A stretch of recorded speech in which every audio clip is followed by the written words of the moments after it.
ನಮಸ್ಕಾರ, ಶುಭೋದಯ, ಸಂಕಲ್ಪ ಸಿದ್ಧಿ ವಿಶೇಷ ಕಾರ್ಯಕ್ರಮಕ್ಕೆ ತಮ್ಮೆಲ್ಲರಿಗೂ ಆತ್ಮೀಯ ಸ್ವಾಗತ ಹೇಳ್ತಾ ಇರೋದು ನಾನು ಅನುಷಾ.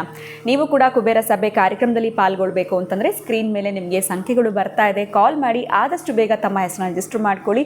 ಇನ್ನು ಈ ಬಾರಿ ಯಾಕೆಲ್ಲ ವಿಶೇಷತೆ ಇದೆ ಅನ್ನೋದ್ರ ಬಗ್ಗೆ ನಮಗೆ ಕಳೆದ ಸಂಚಿಕೆಯಲ್ಲಿ ಗುರುಗಳು ತಿಳಿಸ್ಕೊಟ್ಟಿದ್ದಾರೆ.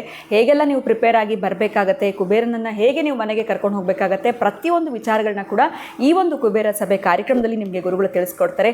ಬಹಳ ದಿನಗಳಿಂದ ಗುರುಗಳನ್ನ ಭೇಟಿ ಮಾಡಬೇಕು ಅಂತ ಕಾಯ್ತಾ ಇದ್ರಲ್ಲ, ಆ ಒಂದು ಕನಸನ್ನು ಕೂಡ ನೀವು ನನಸು ಮಾಡ್ಕೊಳ್ಳೋದಕ್ಕೆ ಸಹಾಯ ಆಗುತ್ತೆ.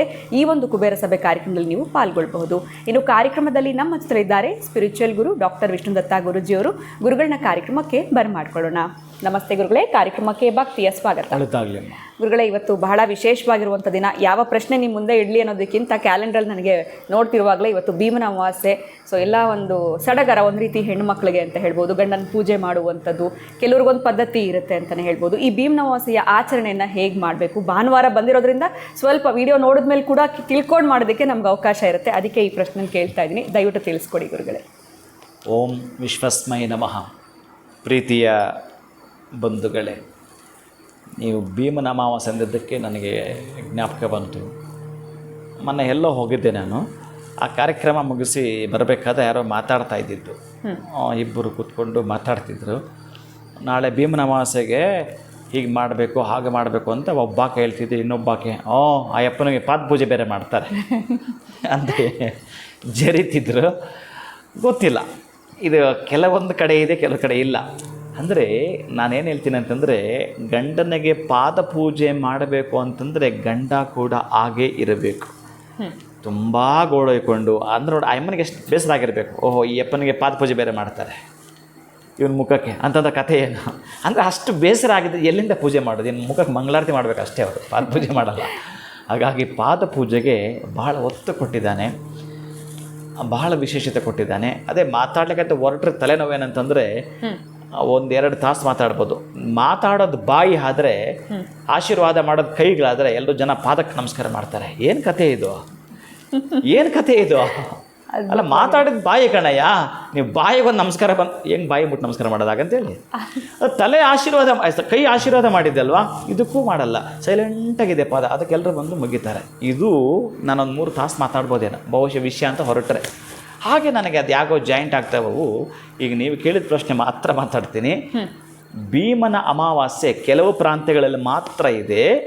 ಆ ಭೀಮನ ಅಮಾವಾಸ್ಯೆ ನಾನು ಕಟ್ಕೊಂಡಿರ್ತಕ್ಕಂತಹ ನನ್ನ ಒಡೆಯ, ನನ್ನ ಯಜಮಾನ, ನನ್ನ ಗಂಡ ಭೀಮನ ಹಾಗೆ ಬಲಾಢ್ಯನಾಗಿರಲಿ, ಅಂತಹ ಬಲಭೀಮನಾಗಿರಲಿ ಅನ್ನೋ ಉದ್ದೇಶಕ್ಕೆ ಮಾಡ್ತಾರೆ ಅನ್ನೋದು ಒಂದಾದರೆ, ಇನ್ನು ಕೆಲವು ಹೆಣ್ಣು ಮಕ್ಕಳು ಏನು ಸುಮಂಗಲಿಯರು ಹಾಗೆ ಮಾಡ್ತಾರೆ, ಸುಹಾಸಿನಿಯರು ಅಂತಹ ಗಂಡನನ್ನೇ ಪಡ್ಕೊಳ್ಬೇಕು ಅನ್ನೋ ಉದ್ದೇಶಕ್ಕಾಗಿ ಪೂಜೆ ಮಾಡ್ತಾರೆ. ಅವ್ರು ಯಾರನ್ನ ಪೂಜೆ ಮಾಡೋದು? ಸುಹಾಸ್ತ್ರೀಯರು ಪಡ್ಕೊಳ್ಬೇಕು ಅಂತ ಪೂಜೆ ಮಾಡ್ತಾರೆ. ಇದು ವ್ರತ, ಇದು ಆ್ಯಕ್ಚುಲಿ. ಈ ವ್ರತವನ್ನು ಮಾಡ್ತಕ್ಕಂಥ ವಿಧಿವಿಧಾನಗಳು ಬಹಳ ಹೇಳ್ತಾನೆ. ಅಂತಹ ಭೀಮನ ಅಮಾವಾಸ್ಯೆ ಬಹಳ ಪವಿತ್ರವಾಗಿರತಕ್ಕಂಥದ್ದು. ಇಲ್ಲೊಂದು ಮಾತನ್ನು ಎಚ್ಚರಿಸಿ ಹೇಳ್ತಾನೆ, ಪ್ರತಿ ಅಮಾವಾಸ್ಯೆಗೂ ಕೂಡ ಪಿತೃದೇವತೆಗಳಿಂದ ಬಾಗಿಲು ನಿಂತ್ಕೊಳ್ತಾರಂತೆ. ಪಿತೃದೇವತೆಗಳು ಬಂದು ಬಾಗಿಲು ನಿಂತ್ಕೊಳ್ತಾರಂತೆ. ನಾನು ಬಂದಿದ್ದೇನೆ ಕಣಯ್ಯ ಅಂತ ಹೇಳ್ತಾರೆ. ಆದರೆ ಇವರು ವಾಯ್ಸ್ ಕೇಳಿಸಲ್ಲ ಅಷ್ಟೇ, ಪಾಪ ಇರೋ ಕರ್ಮ ಅದೇ. ಪಿತೃದೋಷಗಳು ಮುಕ್ತರಾಗಬೇಕಾದ್ರೆ ಪ್ರತಿ ಅಮಾವಾಸ್ಯೆಯ 12 ಗಂಟೆಗೆ ನಿಮ್ಮ ಪಿತೃದೇವತೆಗಳು ಬಂದು ಬಾಗಿಲಲ್ಲಿರ್ತಾರೆ. ಅದಕ್ಕೇನೆ ತಿಲತರ್ಪಣವನ್ನು ಮಾಡು ಅಂತ ಹೇಳ್ತಾನೆ. ಕೊನೆ ಪಕ್ಷ ಜಲತರ್ಪಣ ಆದರೂ ಮಾಡು ಅಂತ ಹೇಳ್ತಾನೆ. ಅದೂ ಆಗಲಿಲ್ಲ ಅಂತ ನಿನ್ನ ಪಾದರಕ್ಷೆ ನನ್ನ ಪಕ್ಕಕ್ಕಿಡೋದು, ನಮಸ್ಕಾರ ಆದರೂ ಮಾಡು ಅಂತ ಹೇಳ್ತಾನೆ. ಆ 12 ಗಂಟೆ ಮುಹೂರ್ತಕ್ಕೆ ನನ್ನ ಕೈಯಲ್ಲಿ ಅದೂ ಮಾಡೋಕ್ಕಾಗಲಿಲ್ಲ ಅಂದಾಗ ನಮಸ್ಕಾರ ಆದರೂ ಮಾಡು ಅಂತ ಹೇಳ್ತಾನೆ. ಅವತ್ತು ಸ್ವಯಂ ಪಾಕವನ್ನು ದಾನ ಮಾಡು ಅಂತ ಹೇಳ್ತಾನೆ. ಅಮಾವಾಸ್ಯೆಗಳು ಯಾರಾದರೂ ಈ 12 ಅಮಾವಾಸ್ಯೆಗಳನ್ನು ಪಿತೃದೇವತೆಗಳಿಗೆ ಸಂಬಂಧಪಟ್ಟ ಹಾಗೆ, ಬಹುಶಃ ನನಗೆ ಪಿತೃ ಇದ್ದಾನೆ ಗುರುಗಳೇ, ನಾನೆಂತ ಮಾಡೋದು ಅನ್ನೋದಾದರೆ, ಅವರ ತಂದೆ ಕೈಯಿಂದ ಅವರ ತಾತನಿಗೆ, ಆ ತಾತ ಇದ್ದರೆ ಮುತ್ತಾತನಿಗೆ, ಇದನ್ನು ಪ್ರತಿ ತಿಂಗಳು 12 ಗಂಟೆ ಮಠ ಮಧ್ಯಾಹ್ನ 12 ಗಂಟೆಯಲ್ಲೇ ನೀವು ಜಲತರ್ಪಣವನ್ನು ಮಾಡಿಸ್ತೀನಿ, ತಿಲತರ್ಪಣವನ್ನು ಮಾಡಿಸ್ತೇನೆ, ಸ್ವಯಂ ಪಾಕವನ್ನು ದಾನ ಮಾಡ್ತೇನೆ.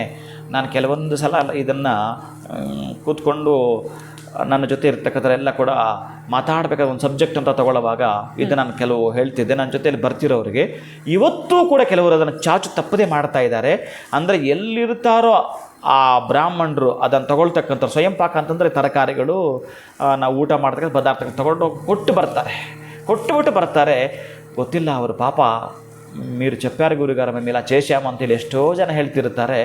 ಎಷ್ಟೋ ಚೆನ್ನಾಗಿದ್ದಾರೆ. ಅಂದರೆ ನೀವು ಎಂತ ಇಲ್ಲ, ಅಮಾವಾಸ್ಯೆ ಇದನ್ನು ಮಾಡ್ತಾ ಬರ್ತಕ್ಕಂಥದ್ದು, ಈ ರೀತಿ ಒಂದು ಪ್ರತೀತಿ ಇಟ್ಕೊಂಡು ಮಾಡ್ತಕ್ಕಂಥ ಸಂಕಲ್ಪ ಇರುತ್ತೆ. ಇನ್ನು ಈ ಭೀಮನ ಅಮಾವಾಸ್ಯೆಗೆ ಸಂಬಂಧಪಟ್ಟ ಹಾಗೆ ಪತಿದೇವರ ಪೂಜೆಯನ್ನು ಮಾಡ್ತಕ್ಕಂಥದ್ದು, ಪಾದವನ್ನು ತೊಳಿತಕ್ಕಂತಹದ್ದು, ಅರಿಶಿನ ಕುಂಕುಮ ಇರತಕ್ಕಂಥದ್ದು, ಧೂಪ ದೀಪ ಹಾಕ್ತಕ್ಕಂಥದ್ದು, ಅಕ್ಷತೆಯನ್ನು ಕೊಟ್ಟು ದೀರ್ಘ ಸುಮಂಗಲಿ ಭವ ಅಂತಕ್ಕಂಥದ್ದನ್ನು ಹೇಳಿದ್ರೆ ಈತನ ಆಯಸ್ಸು ಜಾಸ್ತಿ ಆಗ್ತಕ್ಕಂಥ ಪದ್ಧತಿ ಅದಷ್ಟೇ. ದೀರ್ಘ ಸುಮಂಗಲಿ ಭವ ಅಂತಕ್ಕಂಥ ಪದದಲ್ಲಿ ಅರ್ಥ ಇದನ್ನು ಆಯಸ್ಸು ಜಾಸ್ತಿ ಆಗ್ತಕ್ಕಂಥದ್ದು.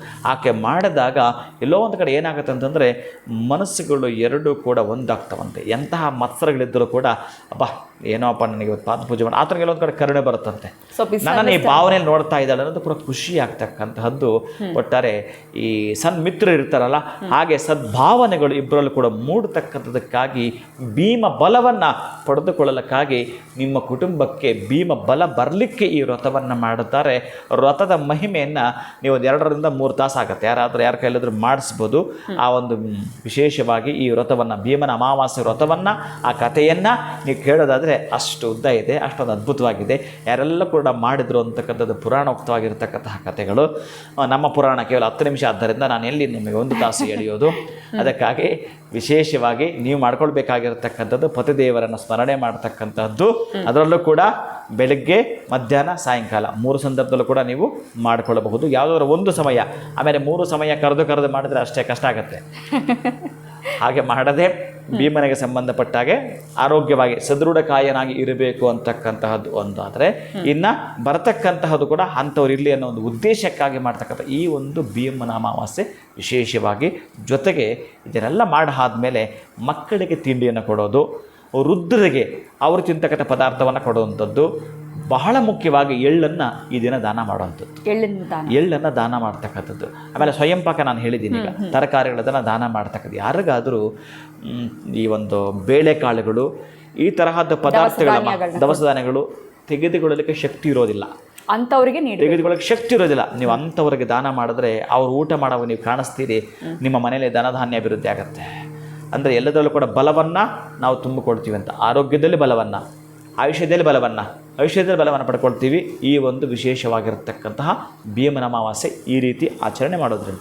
ಖಂಡಿತವಾಗ್ಲೂ ಗುರುಗಳೇ, ನಾನು ಈ ಪ್ರಶ್ನೆ ನಿಮ್ಮ ಮುಂದೆ ಇಟ್ಟೆ. ಇವತ್ತು ಭೀಮನ ಅಮಾವಾಸ್ಯೆಯನ್ನು ಸರಳ ರೀತಿಯಲ್ಲಿ ಹೇಗೆ ಮಾಡಬಹುದು ಅಂತ ನೀವು ತಿಳಿಸ್ಕೊಟ್ರಿ. ಯಾಕಂದರೆ ಏನಾದರೂ ರೆಡಿ ಮಾಡ್ಕೊಳ್ಳೋಕೆ ಹೇಳಿದ್ರೆ ಹೇಗಪ್ಪ ಎಲ್ರಿಗೂ ಕಷ್ಟ ಆಗುತ್ತೆ ಅಂತ. ಬಟ್ ನಾವು ಈ ಪ್ರತಿಯೊಂದು ಅಮಾವಾಸ್ಯೆಯನ್ನು ಯಾವ ರೀತಿ ಬಳಸ್ಕೊಳ್ಬೇಕು, ಇನ್ನು ವಿಶೇಷವಾಗಿ ಭೀಮನ ಅಮಾವಾಸ್ಯೆಯ ಆಚರಣೆ ಹೇಗಿರಬೇಕು ಅಂತ ತಿಳಿಸಿದ್ದೀರಾ. ಧನ್ಯವಾದಗಳು ಗುರುಗಳೇ, ತಮಗೆ ನಮಸ್ಕಾರ. ಹರೇ ಶ್ರೀನಿವಾಸ. ಇನ್ನು ಭೀಮನ ಅಮಾವಾಸ್ಯೆಯ ಆಚರಣೆ ಹೇಗಿರಬೇಕು ಅಂತ ಗುರುಗಳು ನಮಗೆ ತಿಳಿಸ್ಕೊಟ್ಟಿದ್ದಾರೆ. ಗುರುಗಳನ್ನ ನೇರವಾಗಿ ಭೇಟಿ ಮಾಡಬೇಕು, ಕುಬೇರ ಸಭೆ ಕಾರ್ಯಕ್ರಮದಲ್ಲಿ ನೀವು ಪಾಲ್ಗೊಳ್ಬೇಕು ಅಂತಂದರೆ ಆದಷ್ಟು ಬೇಗ ನೀವು ಹೆಸರುಗಳನ್ನು ನೋಂದಾಯಿಸ್ಕೊಳ್ಬೇಕಾಗತ್ತೆ. ಇದೇ ಆಗಸ್ಟ್ 14ನೇ ತಾರೀಕು ನಡೀತಾ ಇರುವಂಥದ್ದು ಬಹಳನೇ ವಿಶೇಷವಾಗಿರುವಂಥ ದಿನ. ಈ ದಿನ ಕುಬೇರ ಸಭೆ ಕಾರ್ಯಕ್ರಮದಲ್ಲಿ ನೀವು ಪಾಲ್ಗೊಂಡ್ರೆ ಖಂಡಿತವಾಗ್ಲೂ ನಿಮ್ಮ ಕನಸುಗಳನ್ನ ನನಸು ಮಾಡ್ಕೊಳ್ಳೋದಕ್ಕೆ ಒಂದು ಸೂಕ್ತವಾಗಿರುವಂಥ ಸಮಯ ಅಂತ ಹೇಳ್ತಾ ಇವತ್ತಿನ ವಿಡಿಯೋನ ಮುಗಿಸುವಂಥ ಸಮಯ ಆಗಿದೆ. ನಮಸ್ಕಾರ.